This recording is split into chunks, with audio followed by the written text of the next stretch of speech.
ഇന്നത്തെ നമ്മളെ പുതിയൊരു വീഡിയോയിലേക്ക് എല്ലാവർക്കും സ്വാഗതം. ഇന്ന് നമുക്ക് എണ്ണയിലൊന്നും മുക്കിപ്പൊരിക്കാതെ വളരെ സിമ്പിളായിട്ട് ചെയ്തെടുക്കാൻ പറ്റിയ ഒരു ഈവനിങ് സ്നാക്കിൻ്റെ റെസിപ്പിയാണ്. അപ്പോൾ വീഡിയോയിലേക്ക് കിടക്കുന്നതിന് മുന്നേ ചാനൽ സബ്സ്ക്രൈബ് ചെയ്യാത്ത കൂട്ടുകാരെല്ലാം ഒന്ന് സബ്സ്ക്രൈബ് ചെയ്ത് സപ്പോർട്ട് ചെയ്യണേ. എന്നാൽ ശരി, നമുക്ക് വീഡിയോ കണ്ടു നോക്കാം. അപ്പോൾ ഇതുണ്ടാക്കിയെടുക്കാനായിട്ട് ഞാനിവിടെ ഇതുപോലെ 4 സ്ലൈസ് ബ്രെഡ് എടുത്തിട്ടുണ്ട്. പിന്നെ നമുക്കിതിലേക്ക് പുഴുങ്ങിയെടുത്ത മുട്ട 3 വേണം. അത് നമുക്ക് ഇതുപോലെ ഒന്ന് കട്ട് ചെയ്തും കൂടി എടുക്കണം. ഇനി ഇത് നമുക്ക് അവിടെ മാറ്റി വെക്കാവുന്നതാണ്. ഇനിയിപ്പോൾ ഇതുപോലെ ഒരു ബൗൾ എടുത്ത് വെച്ചിട്ടുണ്ട്. ഇനി നമുക്കിതിലേക്ക് ഒരു മീഡിയം സൈസിലുള്ള ഉരുളക്കിഴങ്ങ് ഉപ്പ് മാത്രം ചേർത്ത് കൊടുത്തിട്ട് നല്ലപോലെ വേവിച്ച് ഉടച്ചെടുത്തത് ചേർത്ത് കൊടുക്കാം. പിന്നെ ചെറിയൊരു കഷ്ണം സവോള ഇതുപോലെ ചെറുതായിട്ട് കട്ട് ചെയ്തെടുത്തത്, കൂടെ ഒരു പച്ചമുളക് കട്ട് ചെയ്തെടുത്തത്, പിന്നെ കുറച്ച് കറിവേപ്പിലയും മല്ലിയില കട്ട് ചെയ്തെടുത്തതും കൂടെ ചേർത്ത് കൊടുക്കുന്നുണ്ട്. ഇനി ഇതിലേക്ക് 1/4 ടീസ്പൂൺ ഗരം മസാല, 1/4 ടീസ്പൂൺ മഞ്ഞൾപ്പൊടി, 1/4 ടീസ്പൂൺ കുരുമുളക് പൊടി. ഇനി ഇതിലേക്ക് പാകത്തിനുള്ള ഉപ്പും കൂടെ ചേർത്ത് കൊടുക്കുന്നുണ്ട്. ഉപ്പ് നമ്മൾ നേരത്തെ ഉരുളക്കിഴങ്ങ് വേവിച്ചെടുക്കുമ്പോഴും ചേർത്ത് കൊടുത്തിട്ടുണ്ടായിരുന്നു, അതുകൊണ്ട് കുറച്ച് മാത്രമേ ചേർത്ത് കൊടുത്തിട്ടുള്ളൂ. ഇനി ഇതുപോലെ കൈവച്ചിട്ട് നല്ല പോലെ ഒന്ന് മിക്സ് ചെയ്ത് കൊടുക്കാം. ഇതുപോലെ നന്നായിട്ട് മിക്സ് ചെയ്ത് കൊടുത്തതിന് ശേഷം ഇതവിടെ മാറ്റി വെക്കുന്നുണ്ട്. ഇനിയിപ്പോൾ ഈ 4 സ്ലൈസ് ബ്രെഡും ഇതുപോലെ അങ്ങ് നിരത്തി വെച്ച് കൊടുത്തിട്ടുണ്ട്. ഇനി 4 സ്ലൈസ് ബ്രെഡിൻ്റെ മുകളിലും നമുക്ക് ഇതുപോലെ ടൊമാറ്റോ സോസ് ആക്കി കൊടുക്കാം. ഏകദേശം 1 ടേബിൾ സ്പൂണോളം ടൊമാറ്റോ സോസ് ഇതുപോലെ അങ്ങ് ആക്കി കൊടുക്കുന്നുണ്ട്.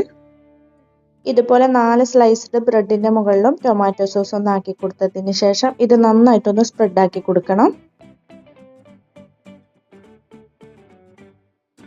ഈ ടൊമാറ്റോ സോസിന് പകരം നിങ്ങളെ കയ്യിൽ പിസ്സ സോസ് ഉണ്ടെന്നുണ്ടെങ്കിൽ അതാക്കി കൊടുത്താലും മതി.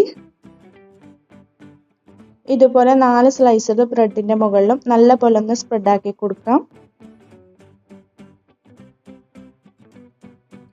അങ്ങനെ ഇപ്പോൾ ടൊമാറ്റോ സോസ് നല്ല പോലെ അങ്ങ് സ്പ്രെഡ് ആക്കി കൊടുത്തിട്ടുണ്ട്. ഇനി നമുക്ക് ഇതിൻ്റെ മുകളിലായിട്ട് കുറച്ച് ഒറിഗാനോ വിതറി കൊടുക്കാം. ഇതുപോലെ നമ്മൾ ഒറിഗാനോ ഇട്ട് കൊടുക്കുകയാണെങ്കിൽ നല്ലൊരു ടേസ്റ്റ് കൂടുതൽ കിട്ടും. ഈ 4 ബ്രെഡിലേക്കും ഞാൻ ഇതുപോലെ ഒറിഗാനോ അങ്ങ് സ്പ്രെഡ് ആക്കി കൊടുത്തിട്ടുണ്ട്. ഇനി നമുക്കിതിൻ്റെ മുകളിലായിട്ട് നമ്മൾ നേരത്തെ റെഡിയാക്കി മാറ്റി വെച്ച പൊട്ടാറ്റോൻ്റെ മസാല ഇതുപോലെ 4 ആയിട്ടൊന്ന് ഉരുട്ടിയെടുത്തിട്ടുണ്ട്. ഇനി ഈ 4 ബ്രെഡിൻ്റെ മുകളിലും ഇതുപോലെ അങ്ങ് വെച്ച് കൊടുക്കാം. ഇതുപോലെ 4ലേക്കും വെച്ച് കൊടുത്തതിന് ശേഷം ഇനി ഇത് നമുക്ക് നല്ല പോലെ അങ്ങ് സ്പ്രെഡ് ആക്കി കൊടുക്കാം. ഇതുപോലെ ഒരു സ്പൂൺ വെച്ചിട്ട് നല്ല പോലെ അങ്ങ് സ്പ്രെഡ് ആക്കി കൊടുക്കുന്നുണ്ട്.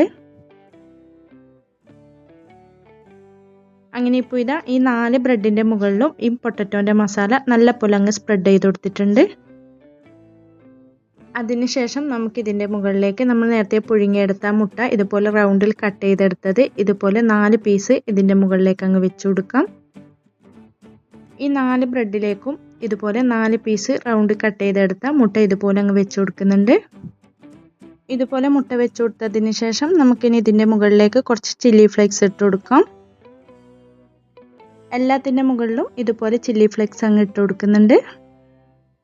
അതായത് വറ്റൽമുളക് പൊടിച്ചെടുത്തത്. ഇത് എല്ലാത്തിൻ്റെ മുകളിലും നമുക്ക് എരിവിനനുസരിച്ച് ഇതുപോലെ അങ്ങ് ഇട്ട് കൊടുത്തതിന് ശേഷം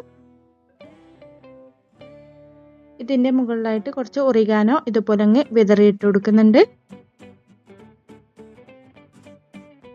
ഇനി നമുക്ക് ഇതിൻ്റെ മുകളിലേക്ക് കുറച്ച് മൊസറല്ല ചീസും കൂടെ ഇതുപോലെ അങ്ങ് ഇട്ട് കൊടുക്കാം. ചീസെല്ലാം നമുക്ക് എത്രത്തോളം ആവശ്യമായിട്ടുണ്ടോ അതിനനുസരിച്ച് അങ്ങ് ഇട്ട് കൊടുക്കാം. അങ്ങനെ ഈ 4 ബ്രെഡിൻ്റെ മുകളിലും ഞാൻ ഇതുപോലെ മൊസറല്ല ചീസ് അങ്ങ് ഇട്ട് കൊടുത്തിട്ടുണ്ട്. ഇത്രയും ചെയ്തെടുത്തതിന് ശേഷം ഇനി ഇത് നമുക്ക് കുക്ക് ചെയ്തെടുത്താൽ മതി. ഇത് നിങ്ങൾക്ക് ഓവനിൽ ചെയ്തെടുക്കണമെങ്കിൽ അങ്ങനെ ചെയ്തെടുക്കാം. ഞാനിപ്പോൾ ഇവിടെ ഒരു പാൻ ചൂടായി അതിലേക്ക് 1 ടീസ്പൂൺ നെയ്യ് ഒഴിച്ച് കൊടുത്തിട്ടുണ്ട്. ഇനി ഇത് നല്ലപോലെ ഒന്ന് സ്പ്രെഡ് ആക്കി കൊടുത്തതിന് ശേഷം ഈ ബ്രെഡ് നമുക്ക് ഇതിലേക്ക് അങ്ങ് വെച്ച് കൊടുക്കാം. ഞാനിപ്പോൾ ഇവിടെ 2 ബ്രെഡാണ് ആദ്യം വെച്ച് കൊടുക്കുന്നത്. ഇതുപോലെ പാനിലേക്ക് വെച്ച് കൊടുത്തതിന് ശേഷം ഇനി ഇത് നമുക്കൊന്ന് അടച്ചു വെച്ച് കൊടുക്കണം. ലോ ഫ്ലെയിമിൽ വെച്ച് കൊടുത്തിട്ട് ചീസ് ഒന്ന് മെൽറ്റ് ആകുന്നവരെ നമുക്കിതുപോലെ ഒന്ന് അടച്ചു വെച്ച് കൊടുത്താൽ മതിയാണ്. അങ്ങനെ ഇപ്പോൾ ഇതിപ്പം ഇവിടെ റെഡിയായി കിട്ടിയിട്ടുണ്ട്. ചീസെല്ലാം നല്ല പോലെ മെൽറ്റായിട്ടുണ്ട്. ഫ്ലെയിം കൂട്ടി വെക്കാനേ പാടില്ല, അത് പ്രത്യേകം ശ്രദ്ധിക്കണം. ബ്രെഡ് ആയതുകൊണ്ട് പെട്ടെന്ന് കരിഞ്ഞു പോകും. ഇനി ഇത് നമുക്കൊരു പാത്രത്തിലേക്ക് എടുത്ത് മാറ്റാം. ബാക്കിയുള്ള 2 ഇതുപോലെ കുറച്ച് നെയ്യൊന്ന് ആക്കി കൊടുത്തതിന് ശേഷം അതിലേക്ക് അങ്ങ് വെച്ച് കൊടുക്കാം. ഇനി ഇത് അടച്ചു വെച്ച് കൊടുത്തിട്ട് ലോ ഫ്ലെയിമിൽ ചീസ് ഒന്ന് മെൽറ്റ് ആകുന്നവരെ വെച്ച് കൊടുത്താൽ മതി. നിങ്ങൾ അടച്ചു വെച്ച് കൊടുക്കുന്ന മൂടിക്ക് എന്തെങ്കിലും ഹോൾ ഉണ്ടെങ്കിൽ അത് അടച്ചു വെച്ച് കൊടുക്കണം. ആവി ഒട്ടും തന്നെ പുറത്ത് പോകാൻ പാടില്ല. അങ്ങനെ ഇപ്പോൾ ഇതാ ബാക്കിയുള്ള 2 ഞാൻ ഇതുപോലെ തന്നെ അങ്ങ് കുക്ക് ചെയ്തെടുത്തിട്ടുണ്ട്. ചീസെല്ലാം നമുക്ക് നല്ല പോലെ മെൽറ്റായി കിട്ടിയിട്ടുണ്ട്.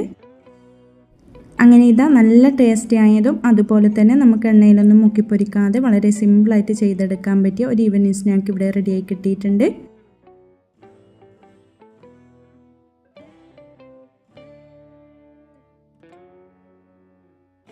അപ്പോൾ വീഡിയോ ഇഷ്ടപ്പെടുവാണെങ്കിൽ മറക്കാതെ തന്നെ ഒന്ന് ലൈക്ക് ചെയ്യാനും കമൻറ്റ് ചെയ്യാനും സബ്സ്ക്രൈബ് ചെയ്ത് സപ്പോർട്ട് ചെയ്യാനും മറക്കല്ലേ.